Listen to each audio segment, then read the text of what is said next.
Welcome, everybody.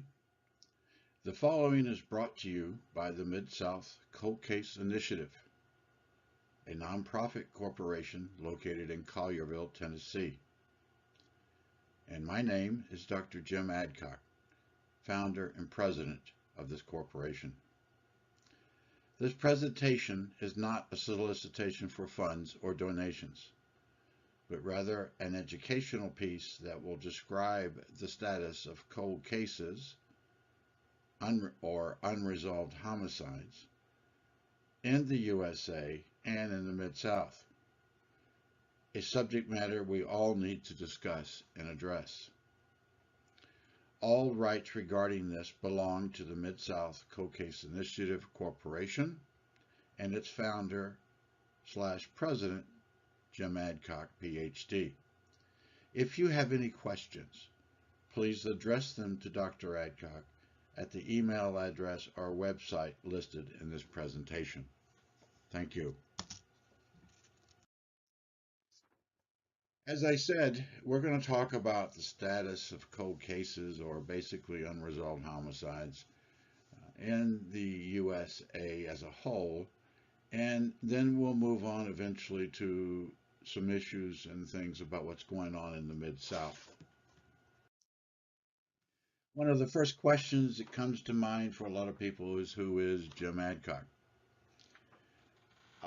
I have over 40 years of experience that goes back to 1969 here in Memphis, by the way, where and when I was drafted into the U.S. Army and sent to Vietnam. While in Vietnam, I became an investigator for the U.S. Army CID. I stayed with that, ended up retiring 20 years later as a Chief Warrant Officer for U.S. Army, retired. I served with the CID the entire time and was a supervisory agent when I finished my career. One of the things that happened to me while in my career with the Army was that I had the fortunate opportunity to attend a one-year fellowship in forensic medicine. That fellowship has projected my career ever since into the field of death investigation and the forensic aspects of it. After retiring from the Army, I lectured a little bit for both law enforcement agencies, certified training in Florida, IPTM, and at the Georgia Police Academy in Georgia. I then decided to go back to school and get my doctorate, and I did so from the University of South Carolina in Columbia, South Carolina. While there, I also, though, became a Chief Deputy Coroner of Investigations for the Richland County Coroner's Office.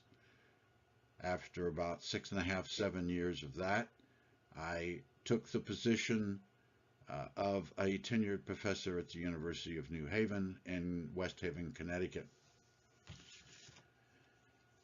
Over the next 11 years, I taught primarily investigative courses for both criminal justice and for forensic science programs, concentrating toward the end only on graduate students. In 1998, I realized that we needed to do something about cold cases because I was foreseeing issues down the road. I convinced the director of the Henry C. Lee Institute of Forensic Science located there at the University of New Haven to start a program of cold case project of training law enforcement. Over the years, many grants were received, and we trained about approximately 500 to maybe 600 detectives from all over the country. And we trained them on the nuances of conducting a cold case investigation, how to set up a unit, how it should operate, and its efficiency, etc. We also did pro bono reviews of cases for them and provided advice and guidance as to which directions they may decide to go. Some of those were successful, some of those weren't. After 2008, 2009 timeframe, I finally decided it was time to basically retire again, I guess you'd say. And I ended up writing a couple of books. The First book I wrote was on cold cases called Evaluation Models with Follow-Up Strategies for Investigators. I then also wrote in between numerous articles, op-eds for newspapers and so on, and of course the other book, Death Investigations. Now both of these have second editions. The first one, however, got attention by the Dutch government in Holland or the Netherlands. They subsequently invited me, and I have been teaching at the Dutch Police Academy there ever since 2011, and am still doing so. I have another one coming up in October of 2018. The death investigation book with my colleague has been quite successful, has been accepted by several universities as the textbook necessary. Another thing that I've done is also become a contributor and one who has been working with the National Institute of Justice's Cold Case Working Group. This is a group of professionals from around the country, from DNA people to attorneys to prosecutors to family advocates to victim advocates to medical examiners, coroners, all kinds of expertise. And we've been meeting for 3 years. The sole purpose of this was to develop this document here called the National Best Practices for Implementing and Sustaining a Cold Case Investigation Unit. As you can tell, the document I'm reflecting there is a draft as of April 4th. The document should be published, we're hoping, probably around October, November of 2018, but it does an excellent job of bringing the expertise to the table and outlining what needs to be done and how it should be done. So what is the problem with cold cases, or is there even a problem? Well, in my view, there is a problem. And the problem is that from 1980 to 2016, we know we have accumulated in excess of 242,000 unsolved homicides. Now, some jurisdictions are doing very well and don't have a lot of cases. Others aren't doing so well and have problems and issues that I think we can address and help. Now, where does this data come from? This data, as you can see from this historical perspective, we have 3 columns here. We have the year, the homicides, and the cleared. Now, for those of you that are not familiar with the process in the criminal justice system of recording crime data, departments or agencies within the country are asked, it is voluntary for them to report their crime data. They're not required. It's reported to the FBI into the Uniform Crime Reports that the FBI maintains. So the data, if everyone reported and we knew it was mandatory, we would be 100% accurate or within reason. But we're not, and we can't be, because not every agency has done their due diligence in this regard, and some even have a tendency to fudge it a little bit. So, but in 1967, let's look here, we had what we called a 90% cleared rate. That means an arrest was made, not conviction now. Understand that. Arrest was made, and that arrest is a way of clearing or solving a case. We did a great job in the 60s. But 30 years later, we started having some problems. And a lot of things occurred, of course, to which I don't have the time to discuss, to explain. But we had a lot of other issues going on in our country with drugs and gangs and everything else coming about. But you notice we reached our highest point in 1993, and we only had a 67% clearance rate or arrest or closure due to arrest. Things changed, it dropped, and a lot of reasons why this happened. Again, I don't have time to address them all, but there are a lot of reasons why those figures do go down. But in 2015 and 16, as I must admit I predicted, we'd start rising back up again. And we have. But what's been disturbing is that the clearance rates have dropped, have gone down. In 2016, they reached an all-time low of 59.4%, which means 4 out of 10 homicides went unsolved that year. In 1960s, I said we had a 90% clearance rate, and that is absolutely true. And it's interesting if we look at what did law enforcement and we do back in the 90s that was so different from, say, today. This is the city, Los Angeles, California. It's the motion picture capital of the world. Some come to Los Angeles to see the stars or try to become one. Others come here and die. When they go suddenly and with no apparent reason, that's when I go to work. I carry a badge. It was Wednesday, April 13th. It was warm in Los Angeles. We were working the day watch out of Homicide Division. The boss is Hugh Brown. My partner's Bill Gannon. My name's Friday. It was 12:20. I was on my way to lunch. A man by the name of Alexander Troy wouldn't be eating lunch today. We'd meet him in 50 minutes, but he wouldn't meet us. He'd have been dead for at least 10 hours.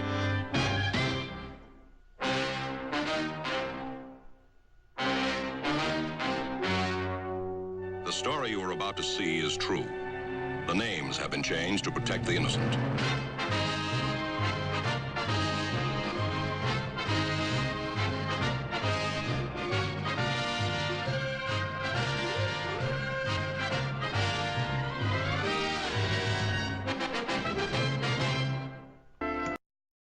As you could see from the 1960s, we did things a lot differently. And as time has progressed, a lot of technology has come to light for us. And it's been good. It really has. But as you will see later on, I'm going to make a reference to the fact that I think technology is also slowing us down in some respects. Because you would expect, for example, that in 2016, that we would solve more cases, especially with DNA. But yet we only solved 60%, less than ever in our history. So let's take a look at this for a minute so to get an idea of some of the things that are available to us and are being used. We have a bit of a celebrity with us. Mr. Gideon Reeves of Reeves Industries. Thank you, Mr. Mayor. My friend was killed a month and a half ago. Money. No! May I say how sorry I was to have heard of the tragedy. I want justice for Elliot James Sully. He taught me how to ride a skateboard when I was 9. Helped me break into the MIT physics lab when I was 16. And he gave his life for mine. Since then, the 13th district has been too busy laying off cops Mr. Reeves, to even mount an investigation. I understand that you're upset. Give me the 13th district to run. Excuse me. You turned me down, and you can explain to the taxpayers why you turned down almost $100 million in free money. Mr. Reeves, you've been accused of grandstanding. Thank you. What do you say to people who say this is just a publicity stunt? My best friend bled to death in my arms, and I want to find the man that made that happen. Each of you protects and serves 215 people. The APB app, real-time crime reports. They just became your partners. Why is some rich guy just allowed to buy justice? We have got an engineering problem here. I'm an engineer. Like, I really appreciate technology, but it doesn't solve cases. Cops do. You haven't met my technology. You must be kidding me. Next generation taser. Bad guys get toy guns too? Actually, not a toy. Hey, you all right? It's all right. He's fine. I pay that guy a lot of money. And we're live. We're sending a list of suspects now. You're looking for a killer. I'm on it. Police, open up! Suspect is fleeing. We're in pursuit. He's heading south. Gideon, was that you? Yeah, head in the air. Police! Drop your weapons. They're getting away. No, they're not. Gideon, can you get me a view of the license plate? What did you just do, girl? It's just a filtering algorithm. So you impressed with my technology? Maybe. Gideon, we've had a spike in the downloads of the APB app. And not just the 13th, the whole city. Oh, boy.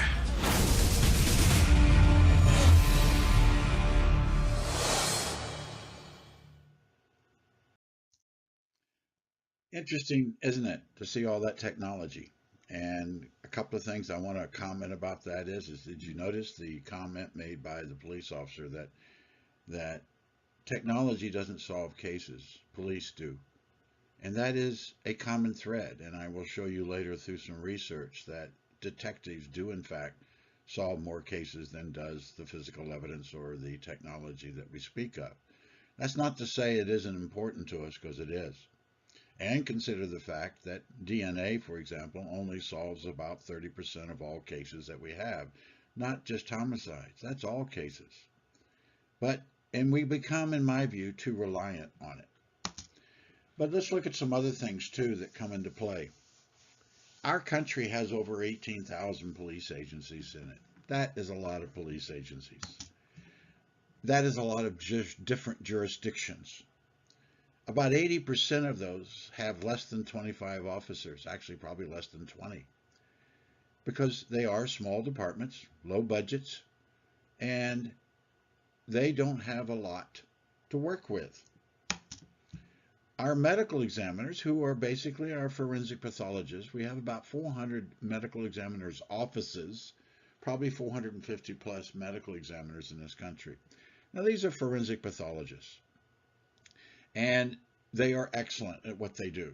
And Memphis is like one of the lucky ones that has a good medical examiner. So that's a good start. Other jurisdictions in the country, though, such as the coroners, may or may not have what they need to do the job appropriately. Most do, but there are some that don't. And of course, there are far more coroners' offices in the country than there are medical examiners. We could use more medical examiners, we just don't have them. And those that we do have are probably being overworked. Also keep in mind that a lot of jurisdictions will vary. And as you'll see from the next slide, it's a rather interesting picture looking at the country as a whole. You see the different colors there. They represent different types of systems that exist within the country. This data is basically taken from the CDC.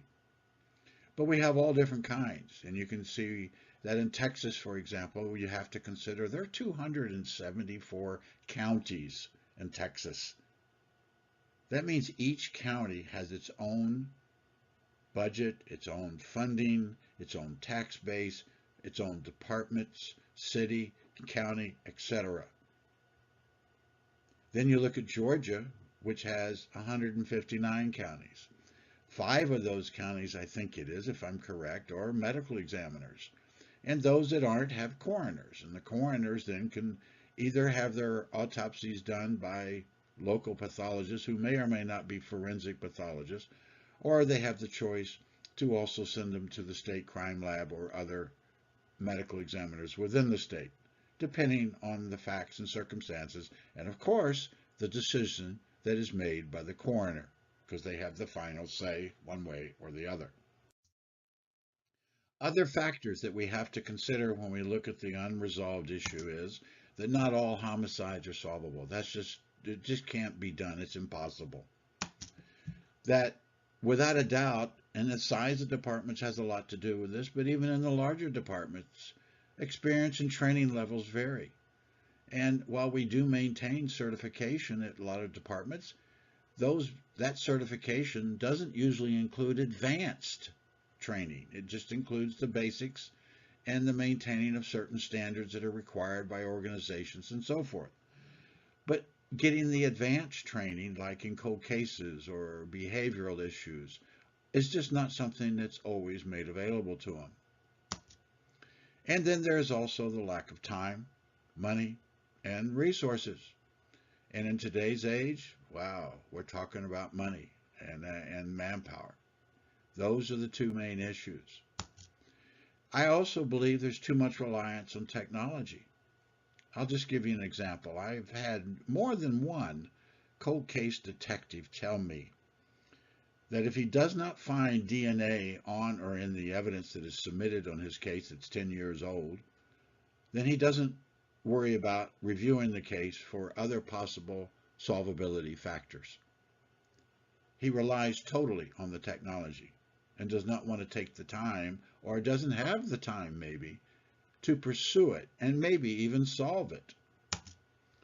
Not enough involvement by citizens. There is no question about this. The police cannot do their job by themselves. This is a community effort. Everybody has to be involved in one form or another, and citizens have to get involved if we're going to have a successful law enforcement and security and safety of our public that we serve. Okay, yes, we do have forensic failures, and we have mistakes that are made. But don't forget, all these people are human just like everybody else. So mistakes and failures are things we have to overcome. We correct them through training and even punishment in some cases if necessary. But it is part of the way the business is done in the world today. Failures and mistakes do occur. I also thought it would be good to talk to you a little bit about what the research tells us, what other people have found doing their research, and where does it lead us. This one where I say we really do not know how many cold cases exist, yeah, that's right. And that's because I told you, remember, that the Uniform Crime Reports is strictly a voluntary process by the agencies. And if an agency chooses not to, that's a different story. Illinois, for example, has been one that has been severely lacking in reporting of data. So it is something. But I'm going to come back to that later, too, because I'm going to show you a couple of graphs, or tables rather, that I took from my research that I did on cold cases a couple of years ago.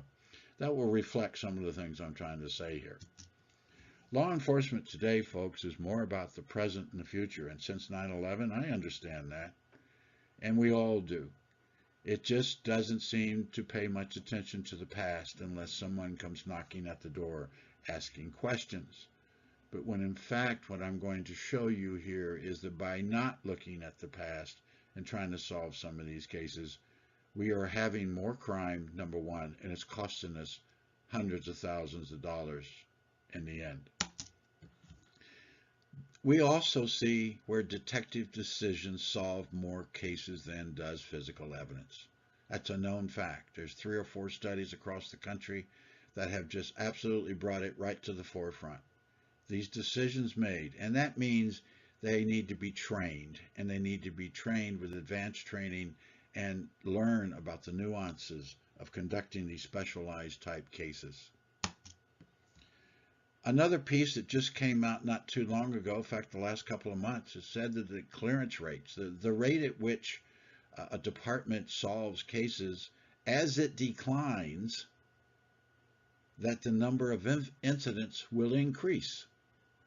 And they were able to correlate high numbers of, say, homicides or increased numbers in homicides with the fact that they weren't solving the others as much as they used to, or at least reaching the percentage levels we would like for them to. So we know that's going to, so we're getting more cases. Another point to keep in mind is that something that's always concerned me too is that we believe we have in excess of 40,000 unidentified dead bodies in this country. Missing persons. 15 to 20% of those folks are most likely homicides. And until we can identify them, we probably aren't going to be able to solve them. Listen to this. A mystery almost 30 years old is now solved. Yeah, Marana police have been able to identify the remains of a teenage girl found a long time ago, and they're confident they know who killed her. The work of a tenacious crime scene tech and a reconstruction of the young woman's face helped identify 16-year-old Deanna Lee Criswell of Spokane, Washington. 9 News' Side's Craig Smith has more on how a mystery was solved and how a family learned of the teen's fate. A transient found the body of a teenage girl in this culvert just off I-10 near Marana. 28 years went by before anyone knew her name. I knew this case had existed for years when I came here in 2002, but it was a closed case, and it wasn't really something I was going to reopen, but things happened and ended up reopening the case. At Marana PD, Tom Moody came across photos of the old case and kept thinking about it. He convinced the FBI to create a clay replica of what the teenager might have looked like when she was still alive. That went on a missing persons website where Ellen Criswell had been looking for her missing niece. As soon as we seen the bust, we knew it was her. Though Deanna Criswell had been missing since 1987, her Aunt Ellen did not know until she got back in touch with family she hadn't talked to in years. Tom Mooney arranged DNA comparisons, and they matched. Ellen Criswell checked the Tucson area because she knew her niece took a bus from her home in Spokane, Washington to Tucson. Here, Deanna Criswell connected with William Ross Knight, who left a trail of robberies from Spokane to Tucson. before he was finally arrested. Police learned when Knight was arrested, he had a .22 caliber pistol, like the one that killed Deanna Criswell, and they found his DNA with her body. Police are confident he was the killer, but he will not face punishment as a murderer. He was still in prison for armed robbery when cancer killed him 10 years ago. Karma's hell. That, no matter what happened to him, it wasn't going to bring Deanna back. So it really didn't matter. Now, Deanna Criswell is buried in a Tucson cemetery, but Tom Mooney wanted her family to have some remembrance of her. So before he had her reburied, he bought 2 identical necklaces. One is buried with her. The other he would like to send to the home she left 28 years ago. Craig, thank you. That's an interesting piece there, and is one of the points that needs to be made is that this is also about justice, solving these cases, but it's also about the families. So let's move on to the research issues. We know that the cost for conducting investigations, especially violent crimes investigations and protracted investigations, is in the hundreds of thousands of dollars. There is no actual, to be honest with you, I have not seen any specific research on it, but we did have in our cold case working group a homicide detective from Los Angeles who told us that they did an in-house study a few years back, and in that study they said that a protracted death investigation by their department was costing about $700,000.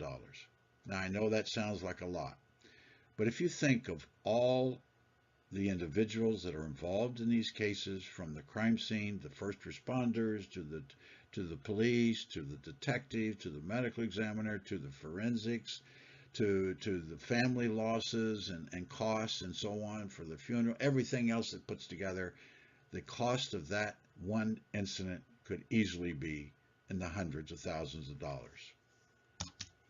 Manpower levels are dropping. That's happening in a lot of places, and Memphis is definitely having its problems with the loss of manpower in the last 5-6 years. And while they are hiring more, just keep in mind that most of those that they lost had years of experience. And now you're bringing in new people with absolutely little to no experience. And it will take probably 5 years before they will be at the standards you'd like for them to be. And in the meantime, of course, you're always going to have attrition and lose others. So this is a tough problem to overcome. This also brings to the point that you have less and less funding. So we end up paying funds into overtime pay and have to ask for more. That becomes an issue. We don't have the funds to start specialization or projects such as cold cases, when in fact not doing cold cases is really costing us more money, in my belief. We have to get the bad actors off the street. If you don't get them off the street and they don't get arrested and we don't solve the cases, then they will continue to commit more crimes. And some of those will be violent crimes as well. So doing cold cases in conjunction with hot cases at the simultaneously is an important element within a department, because it will help take bad actors off the street and end up saving us a lot of money. Families are living without answers. That's tough. And there are literally, if you've got 242,000 people that are unresolved homicides, how many family members do you think there are that where their loved one has either disappeared, they don't know where they are, or the case is unsolved? With that, I'm going to show you a piece from Florida from a colleague of mine. It is a good, interesting video.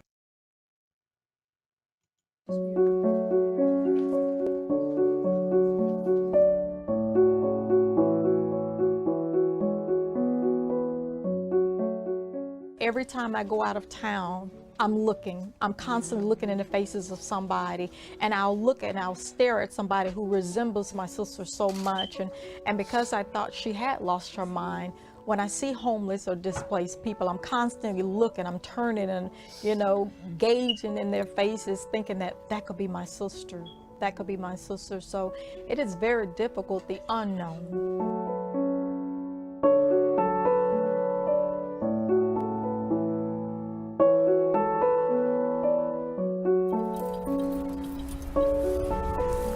it's the process, but part of it's the backlog. There's a huge problem of a backlog, particularly with DNA in this country, where even in an active, hot, current homicide, investigators may wait months.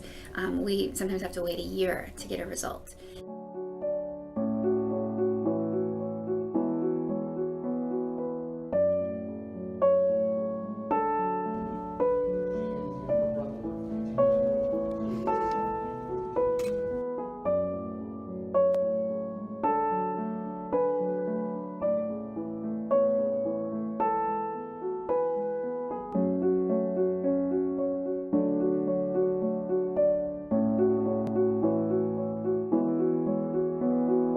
The detective said that they positively identified the remains that were found in 1986 as my sister Brenda Joyce Williams.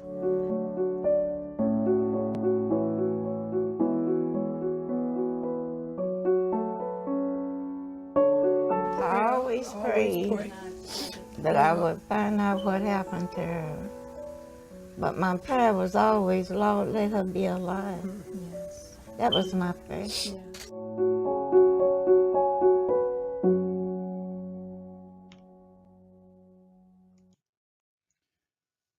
That's a sad piece, and one of the things in there that there was a forensic failure, basically, or a failure there. The jaw of the individual had been sitting in the medical examiner's office for all these years and never been tested or looked at. That's not so much a mistake as much as it is that the system is just overwhelmed, and there's the time and the money and so on to go in and take care of a lot of these issues just isn't there. And that's another reason why the Mid-South Cold Case Initiative is coming into play, and I'll explain that to you longer. I may have mentioned earlier, I don't remember, but we talked about really not knowing how many cases we actually have. I conducted about a 13-month, 14-month research piece regarding the status of cold cases in the United States to try to verify if, in fact, the numbers are correct that we're seeing. Part of that was to actually look at the UCR from 1980 to 2014 and actually count them. How many do we have in which jurisdictions and what? I also surveyed about 10,500 law enforcement agencies around the country, receiving about 1,200 responses, 9 to 1,200 that were actually valid. And what I'm showing you here is, of course, the city, the state, the survey. When I asked them how many cold cases do you have, those are the figures they provided on the survey. And then I compared that to what the actual uniform crime reports told us they should have. CC unit means whether or not they had a cold case unit in place. And some did and some don't. But that's unexpected. But the thing that you should notice here is the disparity in the numbers. Tacoma says it's got 150 and the UCR said 144. San Bernardino said it had 450 when the UCR said they should probably have about 456. Now there could be some reporting errors in there that are very simple to explain that. But how do you explain Birmingham, Alabama saying they only got 200 when in fact they've got 1,300? Or Milwaukee, or even Rochester, New York? This is something that confirms to us that we always believed that most police agencies who have a significant number of unresolved homicides actually, in fact, do not know how many they have. Those that came close, like San Bernardino and Tacoma, that tells me that they have a handle on it. They've done the inventory. They know what they have, and they are attacking the problem the best way they can. If you go to larger cities, over 250,000, we see the same type of thing occur. Look at Buffalo, Nashville, Chicago. Chicago, as I said before, was never reporting anyway. Washington, D.C., and Philadelphia. To be honest with you, most of these I don't think really know. Phoenix does. Phoenix has a good idea how many they had. In fact, it was more. So this is an interesting thing, and while it does sort of validate our beliefs and what we think is going on, it goes back to the issue of law enforcement. It's about the present and about the future and not so much about the past. And I think that is true. And I'd like to see if we can change that view and that attitude. So what about the Mid-South, where you and I live? Jackson, Mississippi, maybe? Little Rock, Arkansas? Memphis, Tennessee? Nashville, Tennessee? St. Louis, Missouri? Memphis is the focus here. Memphis is the center of the Mid-South. But if we do a 250-mile radius, we include these other cities as well. And while Memphis, in my view, because I live here, is my focus of the Mid-South Cold Case Initiative, I'm still want to work with other agencies within this considered the Mid-South jurisdictional area. So what about the cold cases and unresolved homicides in the Mid-South? Well, folks, it's about 5,895 approximately, and that number is rising each year. If you look at this table, you see where homicides, Memphis there in the red, but look at the population sizes too, because that's something that's important to keep in mind. Memphis is sort of leading the pack almost. St. Louis, though, with half the population, has got a lot more. And believe me, St. Louis has a lot more issues going on. But it is smaller, which is interesting to note. But they do have a significant problem. All of this data here that I'm providing to you at this point was taken from the Murder Accountability Project. And that organization is a nonprofit that has been in business now for about 10 years and concentrates solely on the data provided to the Uniform Crime Reports on homicides. That's all they do, is collect that data, analyze that data, and provide information to the public. It's a public awareness site, and it actually was one of the reasons why I did my own research to see if I could validate some of the things they were doing. And in fact, I came close enough to say that while conservative, I do believe that their data is just as good as mine or anyone else's. So, our favorite city, Memphis, at least that's the focal point for me because I live here. That's not to take away from the others because this is the Mid-South Cold Case Initiative, not just the Memphis Cold Case Initiative, but Memphis is my focus right now. Well, I'm conservatively telling you that we have over 1,500 unsolved in this city. And the biggest question is why? Well, all of these issues I gave to you before about not all are solvable, experience levels, time and money, more involvement, not enough involvement by citizens, too much reliance, all of that comes into play.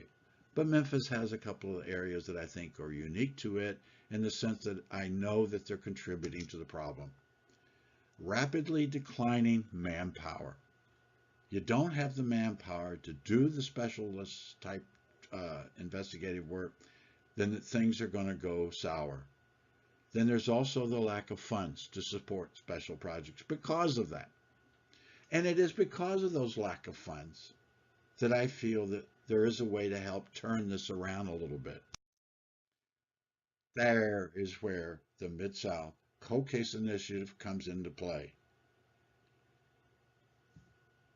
And it is designed specifically to raise funds that can be given judiciously to Memphis first, but others within the Mid-South as needed on a case-by-case basis to augment their process of investigating cold cases and trying to solve some of these homicides. It's a matter of thinking outside the box. That's an absolute must. We got to get away from a lot of the traditional stuff and start thinking about new ways to do things. I have offered my expertise, my 40 years of expertise, to assist in this matter. And I'm also through, not only independently myself have offered that, but I'm also offering it through the Mid-South Cold Case Initiative to help bring funding to the table as well. But the community has to get involved. We have to help the police. We cannot just sit back and expect them to do all of this without our help. The strategic points that I bring up mostly for the Cold Case Initiative is this. First of all, working cold cases is not a luxury. This is a necessity. Each year, the numbers increase by the thousands and will continue. We must ensure that justice is served. That's part of our system, and we want to do that. But at the same time, we want to provide hundreds of families with answers. We need to give them answers. We want to also help restore public confidence in police and the justice system. There are times that it's hard because they're doing everything they possibly can. It's just more difficult when you don't have the manpower and the funds to do it. We can save hundreds of thousands of dollars in violent crime investigations by arresting criminals. We can save some of these funds by doing cold cases and putting bad actors away. That can be done and will prevail itself. But the bottom line also is we want to make our community safer, a safer place to live, a safer place to visit. The services of the Mid-South Cold Case Initiative are quite simple and right to the point. I want to augment the reward money by raising it to a higher level. There's already an organization, I think it's Crime Stoppers, that does this, but I'm willing, if funds become available and as they become available, to augment that. They want to reward the $1,000, I'll match it if I can. I want to increase that to encourage participation in the program. I want to also augment the hiring of crime analysts. Crime analysts is one of the most critical persons you can have in either a homicide unit and especially in a cold case unit. Crime analysts are critical to the successful operation of these units, and augmenting the hiring of this, help paying for some of this, would be good for any department. Also be able to buy or purchase equipment, computers, printers, programs, maybe even specialty forensic tools used for doing crime scenes. Anything that can lead to an effective cold case operation. Offset travel expenses to conduct interviews. If you don't have the funds, you end up calling up the police department in that jurisdiction. Would you go interview my person of interest, so-and-so?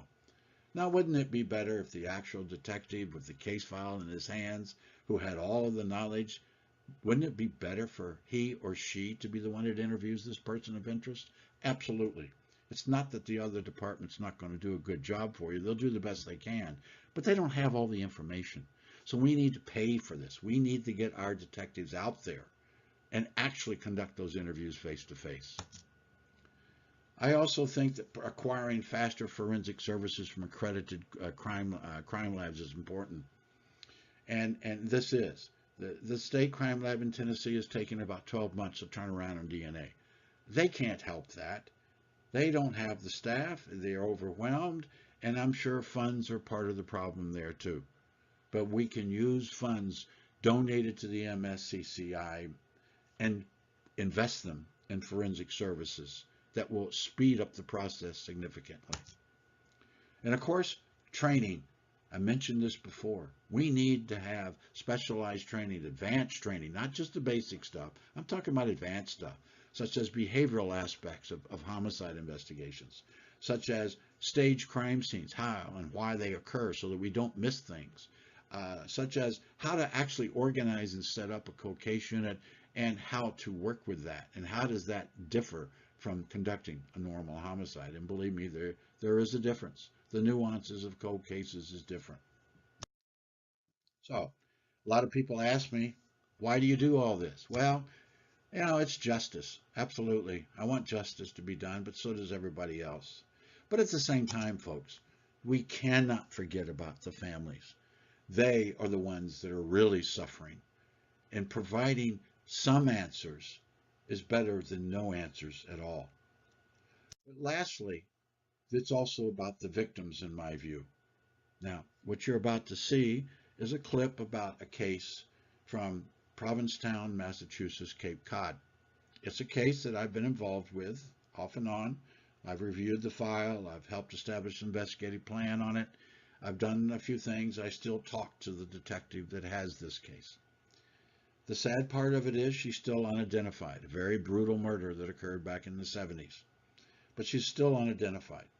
And until we can get her identified, which the efforts are ongoing to do that even today, we probably won't solve it. And there's no guarantee then we will either. But it's one of those that we need to do. And I've been still thinking about this case over the years and ideas. Please take a look and read carefully.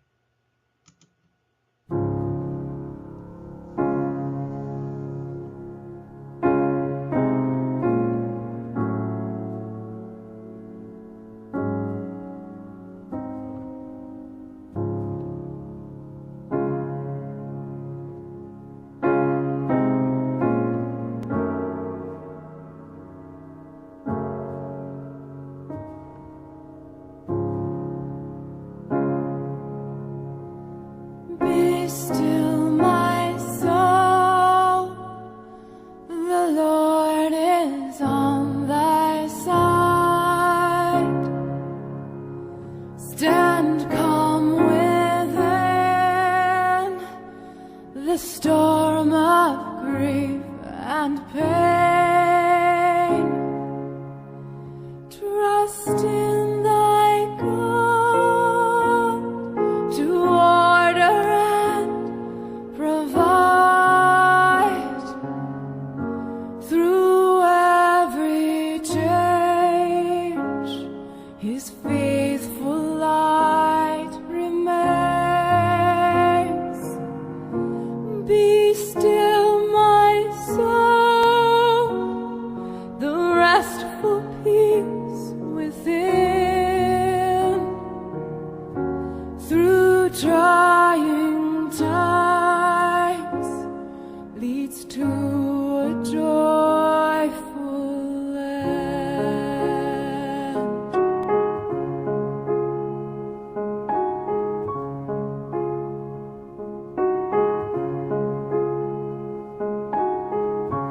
Be still, my soul, the wind and waves shall know the voice who ruled them while he dwelt below. Torment and doubt have slipped into the past. All darkened mysteries shall shine at last. His burning sun shall melt the ice of fear. Lift up your heart, his soothing voice to hear.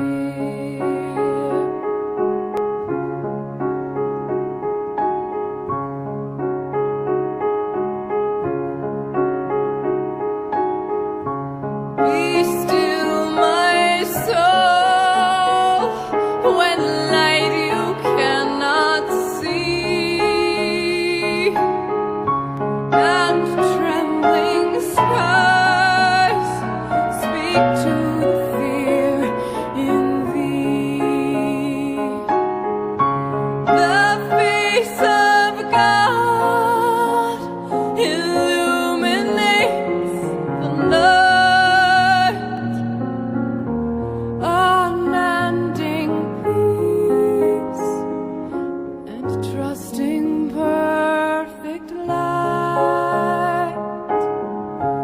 Be still, my soul, when tears fall from above.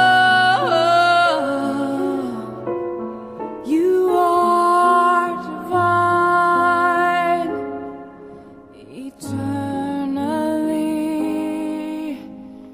in love.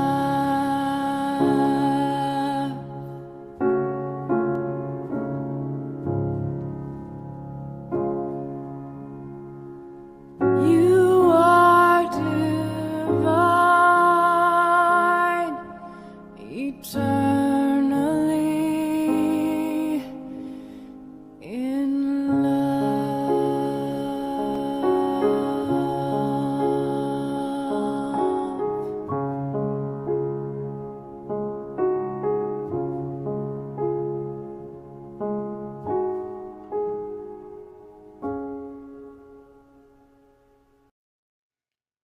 That's somewhat of a sad piece, but it's we've got over 40,000, I said, unidentified dead, with about 15 to 20% of those are probably homicides.